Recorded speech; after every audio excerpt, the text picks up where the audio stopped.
ተመስገን ቤተሰብ አብርሽ እንግዲህ ወደ ቡዜ ቤት ገብቷል።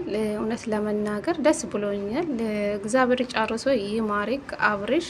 ይው ሁሉም ያንተን ክፉ ነገር ማየት አይፈልጉም። እውነት ለመናገር አንዳንዴ ምንድን ነው የእሱን ስራ ነው ሰው የሚጠላው እንጂ ሰውን ለማሳደግ አንደኛ ነው። እውነቴ ነው የምላቸው አብርሽ በቃ መንግስት በሉ ለቡታየራ ዩቱበሮች በተለይ በአብርሽ ስር ያላቸው ብዙዎቹ በአብርሽ ነው ያደጉ። በሩታና በአብርሽ ነው ያው ትዳራቸውን ለሚዲያ አሳልፎ ነው የሰጡ። እራሳቸው ዝቅ ያሉ ሰዎቹን የሚያሳድጉ ጀግኖች ናቸው። ግን የእሱን ክፉ ነገር ማየት አልፈልግም፣ እውነት ለመናገር ማለት ነው። አብርሽ ፈጣሪ ጨርሶ ይማርክ፣ ወደ ልጁ ወደ ሚስቱ ወደ ትዳርክ ፈጣሪ ይመልስክ። ይሄ መልካም ምኞቴ ነው። እውነቴ ነው የምላችሁ። ማንም ሰው ለሰው ልጅ ክፉ አይመኝም፣ ተቃላችሁ ምንም ቢያጠፋው ማለት ነው። እና ይሄ ለአብርሽ አይገባም እውነት ለመናገር ማለት ነው። እና እዚህ ጋር ምንድን ነው እረፍትን ያጣው ልጁ ማለት ነው። እቺ ውሽምት ግን በጣም አበዛችሁ፣ በጣም አበዛችሁ። ራስ ወዳድ ነው የሆነችው። ምን ነው ሄርሜላ ማለት ነው። አንቺ ምንድን ነው ባለትዳር ላይ ሙጭጭ አልሽኮ?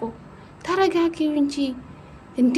እኔ አንዳንዴ የምሬ ነው የምላችሁ ቡዜና ዳፍ ተብዮ ግን ጤነኛ ናቸው። ቡዜ እሺ ለሄርሜላ ስለመደግፍ እንላለን። ዳፍ ተብዮ ማለት ነው አንተ ምንድነው ወንድ ልጅ አይደለ እንዴ? ቆፍጣን በላው እንጂ እንዴ።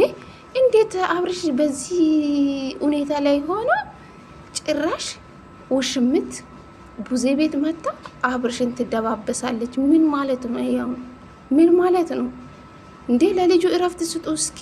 ልጁ ከራሱ ጋር ይሁን እሺ። ሩታ የአብርሽ ሚስት ናት። አንቺስ ምንድነሽ? ውሽምት ማለት ነው። ይሄ ሰው ባለ ሙጭጭ። አረ በጣም ሸም ነው። እስኪ ለልጁ እረፍት ስጪው የምር ወስ አንዳንዴ ሳስብ ቡዜ ማለት ነው ዳፍ ተብዬው ማለት ነው ዳኒ። ስለዚህ አስመሳይ ነው እሱ፣ ለራሱ ጥቅም ነው። አብርሽ አብርሽ አብርሽ ይላል። ይሄ አስመሳይ ማለት ነው። ለአብርሽ ጠላት የነበረ ሰውዬ ዛሬ መልካም ሰው ሆኖ ሲገኝ እኔ በጣም አስገርሞኛል። ዳኒ በፍጹም አታስብም። ዳኒ ለሰው ጥሩ ሆኖ አያውቅም፣ ረባሽ እንጂ። ዛሬ ምን እንዳገኘ አላውቅም። ከቡዜ በላይ ከዳፍ በላይ ከኤፍሬም በላይ እኔ ነኝ የአብርሽ ወንድም ማለት እኮ ምንም አልቀራም። ዳኒ ማለት የዳኒ ማሽቃበጥ አሽቃባጭ ሴታ ሴት እንዴ። እኔ የምላችሁ ሩታ እንግዲህ አሳባ አብርሽን ይዛ ወደ ቤቱ መሄድ ነው የምትፈልግ ሩታ ማለት ነው። ምክንያቱም አብርሽ ባለትዳር ነው፣ ልጅ አለ፣ ሚስት አለ ያለች ነበረች። ሩታ እያስረዳችሁ ነበረች። እንግዲህ አስባችኋል። ውሽምት ደግሞ በፍጹም ይሄ ደግሞ የእህቱ ቤት ስለሆነ ከዚህ ቤት ንቅንቅ ማለት የለም። የሆን ነገር ስላላችሁ ነው፣ የሆን ነገር እንዳይወጣባችሁ ስለፈራችሁ ነው አላለችም። እቺ ውሽምት ማለት ነው። ምንድን ነው የሚፈሩ? ምንድን ነው ያደረጉ? አብርሽ ላይ ምንም አላደረጉም። አንቺ የሆነሽ ቀዳዳ ሴትዮ ማለት ነው። ሴትነትሽን እስቲ አስከብር። በጣም ነው የሚደብርብሽ። ምን አይነት ራስ ወዳድ ነሽ ግን? ለራስሽ ብቻ ነው እንጂ የተጨነቅሽ ያለሽ እንጂ ለአብርሽ ምንም ነገር የተጨነቅሽ አይደለሽም። ውሽምት ማለት አንቺ ሴተኛ ዳሪ ማለት ወንድ እንደጠፋ ባለትዳር ላይ ሙጭጭ ማለት አሬ በጣም ነው የሚደብረው። አንቺ ሴቶችን እያሳደብሽ ነው። እግዚአብሔርን ሸም ነው። እስኪ ወደ ራስሽ ተመለሽ። እንደ ሴት ቆፍጠን በይው እንጂ። ስንት ወንዶች የሚፈልጉት ሴት ነሽ። ምንድን ነው በዚህ ልክ ራስሽን ዝቅ ማለት? አረ በጣም ነው የሚደብረው። ሰላም ሰላም፣ ጤና ይስጥልኝ ውድና የተከበራችሁ ቤተሰብ እንዴት ናቸው? ደህና ናቸው? የኔ ደህና ነኝ እግዚአብሔር ይመስገን ብያለሁ። የኔ ውድ ቤተሰቦች እንግዲህ ለዚህ ቤት አዲስ ከሆናችሁ ላይክ፣ ሼር፣ ሰብስክራይብ በማድረግ አበረታቱኝ ለማለት ፈልጋለሁ የኔ ውዶች ማለት ነው። እንግዲህ እናንተ ቤት ውስጥ በጣም ጫጫታ ስላለ ከላይ ወጥቼ መጨረሻ ፎቅ ላይ ወጥቼ ነው ቪዲዮ እየሰራው ያለው ማለት ነው። እንግዲህ ይሰማችኋል ብዬ ተስፋ አደርጋለሁ የኔ ውዶች ማለት ነው። እንግዲህ ዛሬ አብርሽ ወደ ቡዜ ቤት ገብቷል። እውነት ለመናገር በሰላም ወደ ቤቱ ስለተመለሰ ደስ ብሎኛል። እውነት ለመናገር በዚህ ሰዓት ጭቅጭቅ ሳይሆን ልጁ እረፍት ይፈልጋል። እረፍት ስጡ እስኪ። ቤት ከገባ ምን ያክል እንደተጨቃጨቁ አያችሁ። ቡዜ ደግሞ አይሄዱም፣ እዚህ ይቀመጣል። ዳፍም እንደዛ ሄርሜላ አብርሽን እያሻሻች ምን ማለት ነው? ይሄ ነውር እኮ ነው፣ ነውር እኮ ነው ሄርሜላ ማለት ነው። ራሽን ያስከብር እስኪ። ሩታ እንግዲህ ልጇን ቤት አስቀምጣ ነው የመጣች ይመስለኛል ከኤፍሬም ጋር ማለት ነው። እሷ ግን ሩታ እስከምትመጣ ድረስ ቡዜ ቤት ነው እንግዲህ አብርሽ መጣ። ስለዚህ ቡዜ ቤት ያስቀመጡበት ምክንያት ለምን እንደሆነ ታውቃላችሁ? ዳፍና ቡዜ ለሄርሜላ ስለሆነ ነው። ለሄርሜላ ነው አብርሽ እዚህ ቤት እያመጡ እንጂ የምር ለአብርሽ እየተጨነቁ አይመስሉኝ። አንዳንዴ ሲያስብ ማለት ነው ለአብርሽ የተጨነቃችሁ ሰው የለም፣ እውነት ለመናገር ማለት ነው። ሁሉም እዚህ ጋር የተረዳ እኔ እንደተረዳው ማለት ነው ለሄርሜላ ነው። ሄርሜላና አብርሽ አንድ ላይ ቢሆንላቸው እነሱ ደስተኛ ናቸው። ዳኒም ከዳኒም ጀምሮ ማለት ነው።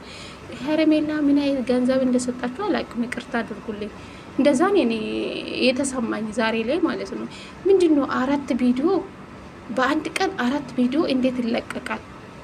እኔ የጠበቅኩ አዲስ ቪዲዮ ነበር የጠበቅኩ፣ ግን ከአብርሽ ቤት ቀጥሎ በዳኒ ቤት የተለቀቀ ቪዲዮ ነው። እንግዲህ በአብርሽ ቤት 3 ቪዲዮ ነው የተለቀቀ፣ 3 ቪዲዮ ነው የተለቀቀ። በዳኒ ቤት 1 ቪዲዮ እና ይቅርታ ድምጽ ገብቶ 4 ቪዲዮ እንዴት ነው በአንድ ቀን ይቀረጻል እንዴ? ኧረ በፈጣሪ ስም እኔ የጠበቁ ሌላ ቪዲዮ ነበረ። ግን ለማንኛውም ቡዜ ቤት አብርሽ መጥተዋል። እንግዲህ ለሄርሜላ ተብሎ ነው እንግዲህ አብርሽ እዚህ ቤት ያመጡ። ግን ሩታ ግን ፍቃደኛ አይደለችም። ግን ይኸው በግድ ምንም ቢሆን በቃ ሩታ ትታ ሂዳለች። ይኸው ነገ ወደ ቤቱ እንደሚመጣ ነው አስረግጣ የነገረችው። ስለዚህ እውነት ለመናገር ሄርሜላ 5 ቀን እስከሚሞላ ድረስ ከኤቱ ቤት አይወጣም። ሄርሜላ አንቺ እኮ ህጋዊ ሚስቱ አይደለሽም እኮ ለአብርሽ ማለት አንቺ እኮ ሽምት ነሽ። ሩታ ናት እኮ የአብርሽ ሚስት ማለት ነው። ገባሽ አይደለ? እንኳን ለምን 10 ጊዜ አይፋቱም? ልባቸው ካልተፋታ ችግር የለው። ወረቀት እኮ ነገ ይፈረማሉ ተመልሶ ችግር የለው። ግን ያንቺ ምንስ ይባላል? እስኪ አንቺ እኮ ልጅ የለሽም። ሩታ ምን አለችው? እሱ እኮ ባለትዳር ነው፣ ሚስት አለው፣ ልጅ አለው፣ ቤት አለው። ስለዚህ ወደ ቤት ነው መመለስ ያለበት። ቡዜና ዳፍን አክብሬን ነው እዚህ ቤት እንደሚመጣ አደረግኩ። ስለዚህ አሁን ትንሽ እረፍት አድርጓል። ስለዚህ እኔ ደግሞ ቤቴን ይዤ ሄዳለሁ። ቤቱ ደግሞ ቤቱ ቁጭ ብሎ ይከታተላል 5 ቀኑ ችግር የለውም አለች ሩታ ማለት ነው። ቡዜ አይሆንም ምን ችግር አለ? ይቀመጥ 5 ቀን ምንም ነገር ካልፈራችሁ ይቀመጥ፣ ምንም ችግር የለውም። ቡዜ እየተዳላችሁ ያለችው ለሄርሜላ ነው። ገባችሁ አይደለ?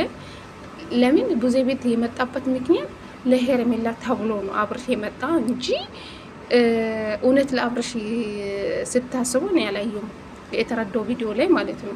እንግዲህ ሩታ ስትመጣ ውሽምት እንግዲህ ተንጨራጨረችው። አያችሁ አይደለ? ሄርሜላ ቅፍ አድርጋ ከሱ ጋር ብትተኛው ደስተኛ ናቸው ይመስለኛል። በዚህ ሰዓት እናንተ ለአብርሽ የተጨነቃችሁ ምንም ነገር የላችሁ። እንግዲህ አብርሽ ለምንድን ነው የምታስነካው አለችው። እና ብቻ ስራችሁ ያስጠላል፣ በዚህ ልክ ይደብራል። የምሬ ነው የምላችሁ። ግን ለልጁ እስኪ እረፍት ስጡ። ሩታ እንግዲህ ነገ መጥቼ እንደምወስደው ነው የተናገረችው። ጥላ ነው በቃ አብርሽን ስማ ምናምን የሄደችው። አብርሽ እቺ ልጅ ለምንድን ነው የምታስነካው ያለች ነበረች ሩታ ያለች እኮ ልክ ናት እኮ ሩታ እውነት አላት እኮ የልጅ እናት ናት እኮ እንደ ሄርሜላ እኮ ምንም ማፍት የላትም። እውነት ለመናገር ቡዜ እናንተ ናችሁ ማፍት ያላችሁ። እኔ እንኳን ማፍት እንኳን ባይኖረኝ እናንተ ናችሁ ማፍት ያለው። ስለዚህ አብርሽ 5 ቀን እዚህ ቤት መቀመጥ አለበት። ስለዚህ እዚህ ጋር የሱን ጤንነት ማየት ፈልጋለሁ። የሚያስፈልግ ነገር ካለ እኔ አለው አግዝሻለሁ፣ ችግር የለውም ምናምን። አንቺ በቃ ሁሌ ለጥቅም ነው አይደለ?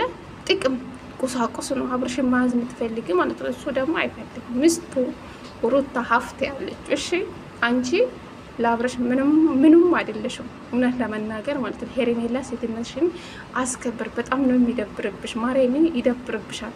የቀለበት እኮ ስላሰረልሽ የህጋዊ ሚስቱ አይደለሽም እኮ የቀለበት እኮ ፌክ ነው ሄርሜላ ማለት ነው። ለምንድን ነው ሴትነሽ ማታስከብር? አንቺ እኮ ቆንጆ ሰውነት ነው ያለሽ ማርያሚ። ሄርሜላ እርጉዝ ናት የምትሉ ሰዎች ካላችሁ ሄርሜላ እርጉዝ አይደለችም።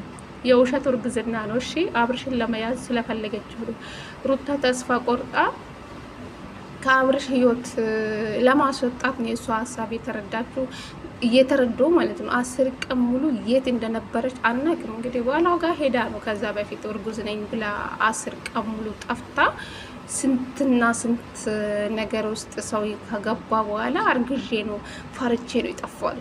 እርጉዝ አንቺ እርጉዝ ላታለ ፈጣሪ ወይ ውልክፉ ለማለት ፈልጌ ነው የተሰ አይ እንግዲህ ምንም ማድረግ አይቻልም። አንዳንዴ ያው አማርኛ ግራ ያጋባል። ቤተሰብ 2 ቋንቋ ስለማወራ ነው። እሺ ምንም ማድረግ አይቻልም።